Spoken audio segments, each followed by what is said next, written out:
Kemp for Vanderjagt. And he's got that one. So Mike Vanderjagt is... With me today, I have an absolute legend when it comes to NFL kickers, Pro Bowl with the Indianapolis Colts. Most of you, as soon as I say best season ever in 03, you're going to know this man, Mike Vanderjagt. Thank you so much for coming on the show, man. Pleasure to have you. No problem.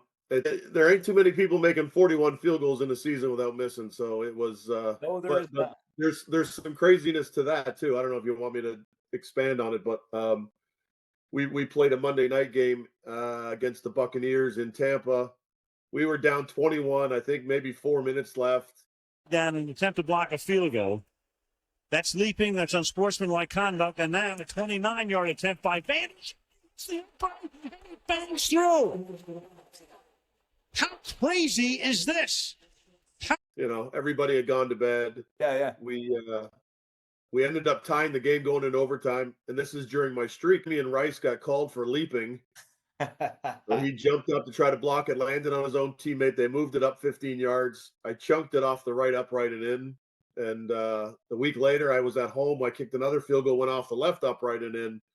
So those are kind of those three misses that you get during a season that just happen to not miss. So before you know it, you make them all. They still went in, They did, thankfully. You were kind of, being obviously in Buffalo here and having such an affinity for our Bills, you were the guy that year. I remember that year pretty specifically. And everyone kind of knew, that you were the guy that wasn't going to miss if it came down to clutch. And it was like, okay, let's just not get it to that point. You know what I mean? But I think it's going to get broken pretty easily. These guys, Brandon Aubrey is ridiculous. Dude's got a boot. But these guys, here's the thing. I was going to get into that with you. I want to actually get your opinion on these guys kicking these long ones.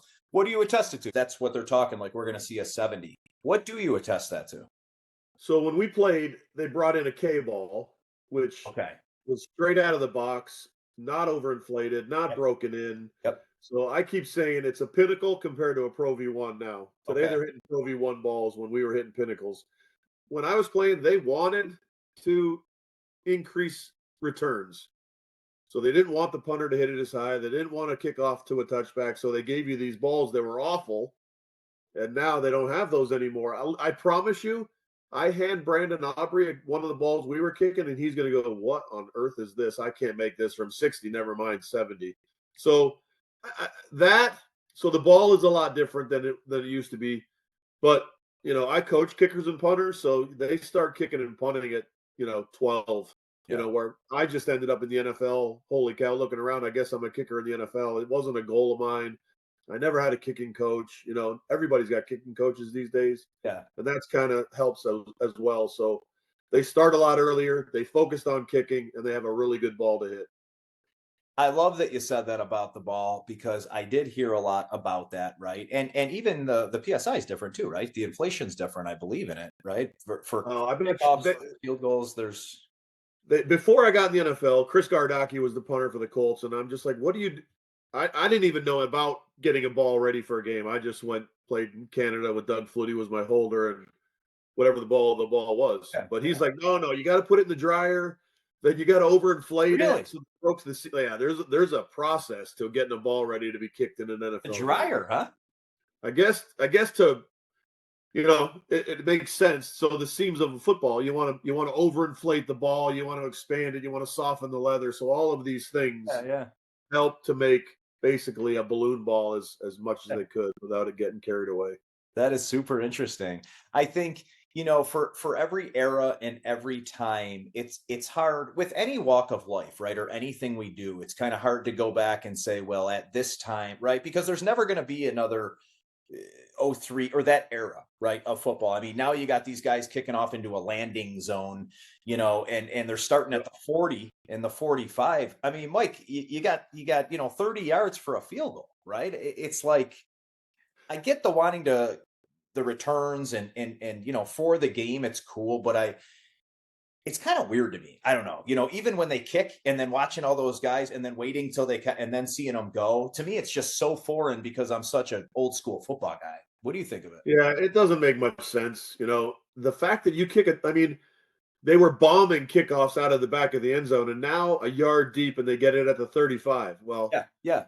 when we were kicking, you got it at the 20, and we Yeah. weren't hitting 60-yard field goals. Yeah. Now they get it at the 35 Yeah. and are hitting 65-yard field goals. So you're right. The It's couple a of first contradiction downs, to itself. Yes. Yeah. But It's as everybody knows, you can't touch the quarterback. You can't right. touch the receiver. So what? At the end of the day, what do they want? They want scoring, and they want high. So they're pretty soon you're going to get it at midfield. Yeah, right. And it is pretty interesting though with like the games. If you look at the track record of the scoring, the over unders. I'm someone who follows that stuff, and it's not crazy. You're not seeing. I mean, you saw a couple games. You saw that Monday night game was 40-40, right? The first week, I want to say all but 3 went under. Second week, it was all but 3 over, which is kind of traditional to the way it is, right? And Vegas being able to do what they do, man, they have this stuff down to a science. So I'm just surprised starting that far down the field that it hasn't been 38-35, some higher scoring games.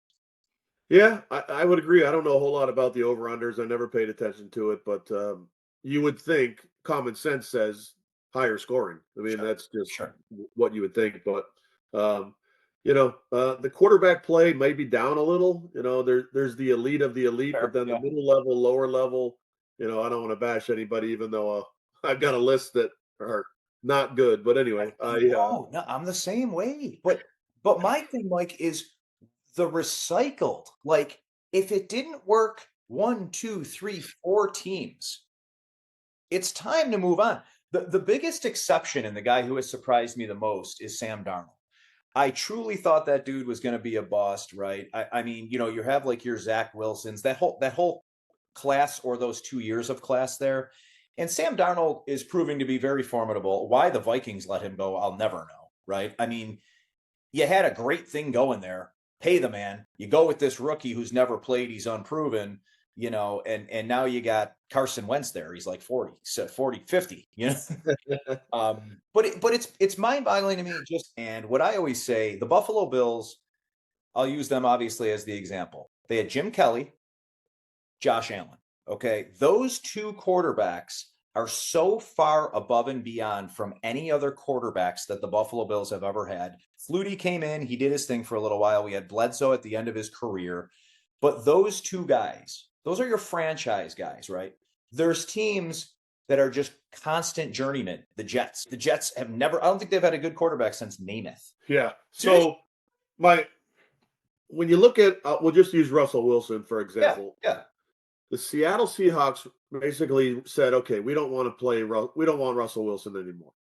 Okay. The Denver Broncos, after a year, paid Russell Wilson $40 million to not be their quarterback.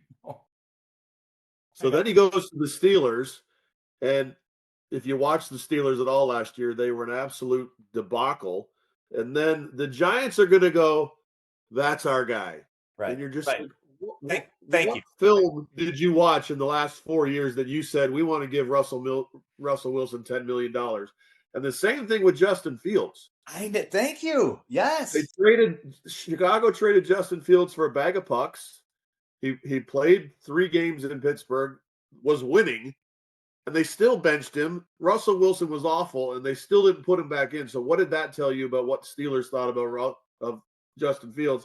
And then he gets 2 years, $40 million guaranteed by the Jets. Right. It's not even a matter of, okay, we're going to sign you. It's the money they get. Like, put me in there. Like, I truly don't get it. And it is, though, it's kind of the repeat offenders, right? It's the repeat offenders with these teams.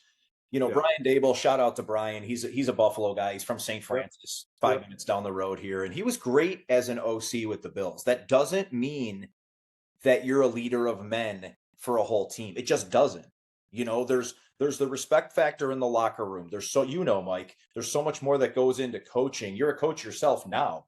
And these guys need to respect you, and you need to be looked at a certain way with them. Now, as an OC, you're running half of that team. I just see him get so frustrated, and on the sidelines and things like that. But then I look at it and I'm like, dude, what did you expect? Yeah, I think with Russell, I can understand it. I said before this season to anybody that would listen, I said, you watch Daniel Jones go somewhere else and be successful. Yep. Everybody gave up on Daniel Jones. I'm like, Daniel Jones is going to be good. Yep. And Daniel Jones is playing great. He's playing You know, great. when you're 6'5", 6'6", you've got a hose, you're smart, athletic, and run. There's a spot for you in this league. I think Daniel Jones and Bo Nix are both Josh Allen, slightly less A, experienced, and B, raw talent, right? But they're the same mold. Bo Nix can potentially get there, in my opinion. Daniel Jones, I think, is better than formidable, and he's showing right now what he can do. I think athletically, not quite the Bo Nix or the Josh Allen, but those were great examples, and I completely agree with you, bro. Absolutely. I mean, you look at a guy like Jalen Hurts. If you're in the right system, you're going to be successful, and if you're in a bad system, you're not going to be successful. It's totally a great point, because if I think even you took Daniel Jones right now, you put him on the Jets, you get that. So you wouldn't get the Daniel Jones that you're getting from the Colts. You know? Absolutely not. Yeah. So it's a. I told a buddy of mine, I was like, you watch. Going before the season, I said the New York Jets and the Giants combined will not have as many wins as teams in the NFL. Yeah. Yeah. I just it was you could see it coming a mile away. And I'm not a GM in the NFL, so I'm not sure what I'm seeing that they're not. But anyway, I guess they're. Well, But it's something. Jackson Dart is good though, so Jackson Dart might be able to turn that around. We'll see. Jackson Dart's a great player, and he's exciting, and I think he'll bring a lot to them, but it's not going to be this year. And then, you see, like, it'll be Dable getting fired because, he couldn't get it done. Look who he's got around him, right? I mean, Neighbors is now out for the year. So yeah, they're in trouble. You're hitting a lot of things, a lot of nails right on the head. It's so refreshing. Let's get back to you a second, because you have a very interesting, I think, path from CFL to NFL. How did that transition? Like, give me your exact story of how you ended up in the NFL. So it's crazy that I was drafted by Saskatchewan Roughriders. I went and tried out for them. I made the team 2 games into the regular season. I was cut because I went to my sister's wedding. I got back in town in time for practice, didn't go to practice, and the coach said, "I'm cutting you for rookie mistakes." I go to sign in Toronto a year later. I get cut after missing an 18-yard field goal. I get cut in Toronto again the following year. I then got signed by Hamilton down the road, got cut by them. So I got cut by Saskatchewan, Toronto, Hamilton, and Minnesota. Then Toronto came and wanted to sign me again, coincidentally by the same coach that had fired me in Saskatchewan. Now says you can come and try out for the Toronto Argonauts again. I'm like, all right. I wasn't really doing anything. I'm 26 at this point. Okay. And so we're playing. I'm kicking against an American, and in Canada, being Canadian as a kicker is better than being an American as a kicker, because they don't want to use a roster spot for an American just to kick. Okay. So we're alternating kicks. Game goes into overtime. It's not my turn. My jersey's out. I'm hanging out on the sidelines. Coach comes over and goes, "Hey, Mike, you got the next one." And I'm like, okay. And it's a game-winning drive. Doug Flutie's driving the ball down the field. And if you're Canadian and you're not playing anywhere, regardless of the situation, you're in a preseason game in the CFL. But for me, that's a monster kick that you're walking out onto the field to. It's not like you look back and you go, it was the CFL. It wasn't a big deal. Gotcha. It was a big deal. Yeah.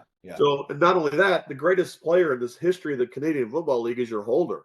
Yeah. And he just drove the ball down the field, and he's got more passion to win than anybody. Right. You better make it. So I made it, and they cut the guy the next day, and I ended up being all Canadian for the 2 years I played in Toronto. I led the CFL in punting. I was 9 for 9 in 2 Grey Cups. I was the Canadian MVP of a Grey Cup. Then I had eight workouts in the NFL. 96, I was the Canadian MVP of the Grey Cup. And then we played again in 97. I played for Toronto again, and was actually, there's a funny story real quick. I'm the MVP. I'm the Canadian MVP of 96. Doug's the MVP. They give Doug a truck. They give me 2 tickets anywhere Canadian Airlines flies. Year later, I go 4 for 4, so I'm 9. That's too good. That's too good. Doug gets another truck. I did not get the MVP. They gave it to my roommate, Paul Mazzotti, receiver, and Doug gives Paul the truck. Oh my God! What? And I'm like, "Where's the truck? Can I'm 9 for 9, Doug. Can I get a truck?" He's holding for you, right? And I'm just like, well, hello. Anyway, I saw him at a Super Bowl event in Arizona a couple of years ago. We sat and watched the game together. Oh, you in one of Bin Laden's caves or what? What's going on? I have great Wi-Fi, but I have terrible cell service. I don't know what happened to my Wi-Fi, but I'm right on the lake in Lake Ontario in Lyndonville, New York. So it's, to be honest, I might be better off in Bin Laden's cave. And you have a lot of different stuff going on. Like I said, man, after, we wrap this up, we'll go 10 more if that's cool with you. And then we'll definitely keep in touch and talk about some other things. Yeah. But I do just want to touch a couple more things. Obviously, Canada. Go ahead. What? Go ahead. Fire away. I'm not going with the Manning. I wasn't even going there, bro. I wasn't even going there. I swear to God. We're all grown men. My opinion, if you've never gotten in any type of fight or argument with somebody, then they're not truly your friend. And that's how I feel, right? Like if you and I end up being great friends and you and I never argue about anything and like we're yes men to each other, well, then we're not friends, right? So it's okay to test each other out, man. And that's all I'll say about that. And we don't even need to mention anything more about it. But well, I'll just say, listen, I regret saying it. It was I emailed him a couple years ago because we still talk. We have the same birthday. We wish each other happy birthday. We wish each other happy birthday. I was on a cruise a couple years ago. I looked down at my phone. It's Peyton Manning going, "Hey, happy birthday, brother." Yeah. So I mean, yeah, the media wants to make us think we hate each other. We really don't. I actually had a football question. I texted him a football question about the high school that I was coaching at. And I said, "Here, I got 3 questions for you. Here they are, here they are, here they are." I said, "Okay, go."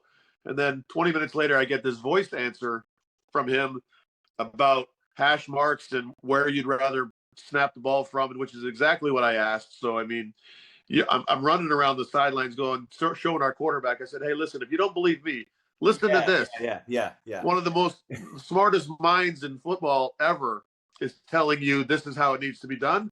Probably how it needs to be done. So, yes. We did our thing. We ran into each other at the filing cabinet in the weight room right after we saw each other for the first time. And I said to him, "Dude, what were you thinking?"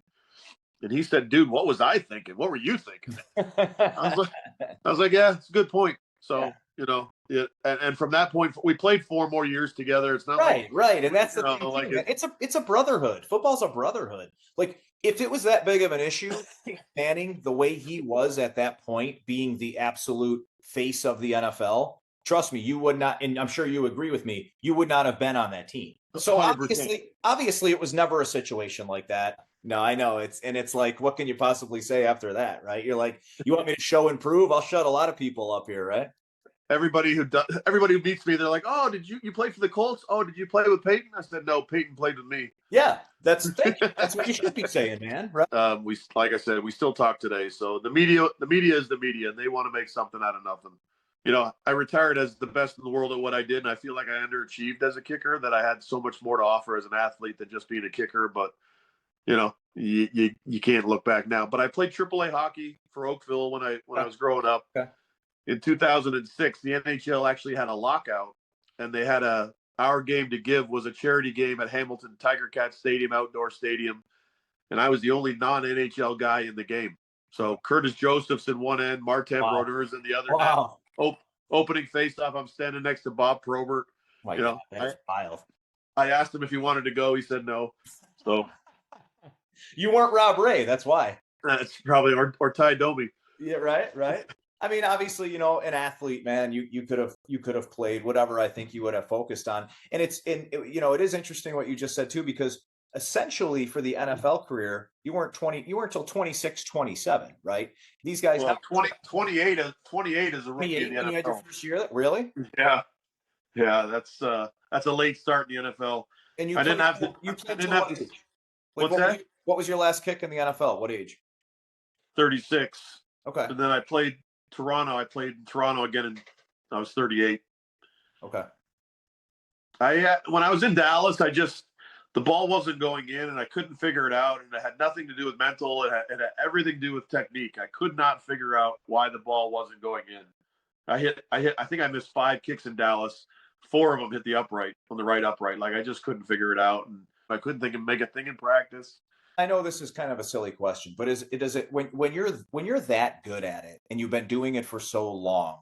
I'll use a silly analogy, but is it like riding a bike? I mean, like, these guys are snapping them back and you're booting them up, with the exception of some 350-pound lineman trying to jump on top of you. The kicking itself, right? Is it kind of like riding a bike? It's just become so methodical. Yeah, until it wasn't. But yeah, I mean, when everybody's like, oh my God, because I consider field goal kicking in the NFL the most pressure packed position in all of sports. I agree. I don't know what's more pressure packed than a kicker in the NFL. But if you know the ball's going in, then what's the pressure? Yeah. So I mean, to your point, if you're really good at what you're doing and it's like riding a bike and the ball is just going to come off your foot and go down the middle. Is kicking sometimes, or some of the time, is it political? Does it get political as far as, is there more to it sometimes than just your ability to kick? No, I don't think so. Okay. It's a good question, but I think at the end of the day, I mean, I push the political envelope as far as you can push it. That's true. Yeah. If the ball goes in, they don't care. Yeah. Yeah. It's a lot of that's like that in a lot of things in sports that, off the field stuff. Some guys are doing things and you're like, well, but he's in the NBA and he's putting up 27 a game, so they're going to look the other way. And I just think that's kind of the way sports is in general. Yeah. No. So, and I don't think kicking. I think a team would get rid of a kicker if you miss 2 or 3 kicks and bring in somebody on Saturday and kick them on Sunday. So it's a pretty easily replaceable position. Yeah, you see it happen. Yeah. Somebody handed you a football right now and said, "Get out there. What do you think you could boot right now?"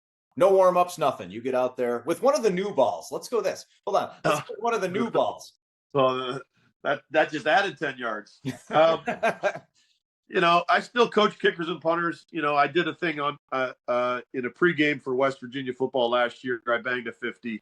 When I was 50, I was kicking field goals because I wanted to make a 50 when I was 50. I'm 55. That's amazing, dude. I'm 55 now. When I did the thing in West Virginia, I went back to 54, pulled my hamstring. So that told you to not do that again. So. Right, if I warmed up, I could hit a 50, but I wouldn't be able to walk until 4 or 5 days. That's God saying, listen, when you're 70, don't go out and try to kick a 70. Yeah, it's not Mother Nature's undefeated. Who's undefeated? Father Time. That's it, man. Father Time. Yeah, undefeated. Yeah. Who do you think the best quarterback, either that you've played with, or just, this is a loaded question. I'm going to see how you answer. Best quarterback you Peyton Manning. Peyton Manning. All right. I guess you have to say that. You walked me right into that one. I did. I was waiting. As I was saying it, I was waiting to see your face light up a little. Exactly. I think Tom Brady's fantastic. I think a guy that wins that many Super Bowls, and I think he put a big exclamation point on whether it's the player or the coach, because Bill Belichick has struggled without Tom Brady, and Tom Brady went to Tampa and won a freaking Super Bowl again. Totally so agree, man. He's been to 10 Super Bowls, won 7. Are you kidding me? No, that's a smart thing to say. You're absolutely right. And Belichick, if you look, man, I almost think it's the opposite. It's like Belichick gets all this respect for what other people did for him, in my opinion. Well, I don't know how he's doing right now at North Carolina. Do you? I haven't been following. They got blown out on their opener, and then I think they beat a couple of little bunnies. So I think they're either 2-1 or 3-1 or something. I mean, he hasn't played. I think he's got Clemson this weekend, and that's going to be a big test for him. So this was a lot of fun. I appreciate you taking the time. You really are a stand-up guy. All right, brother. Sounds great. Thanks again. Have a great night. You got it, brother. Thanks, Donovan. Take care, man.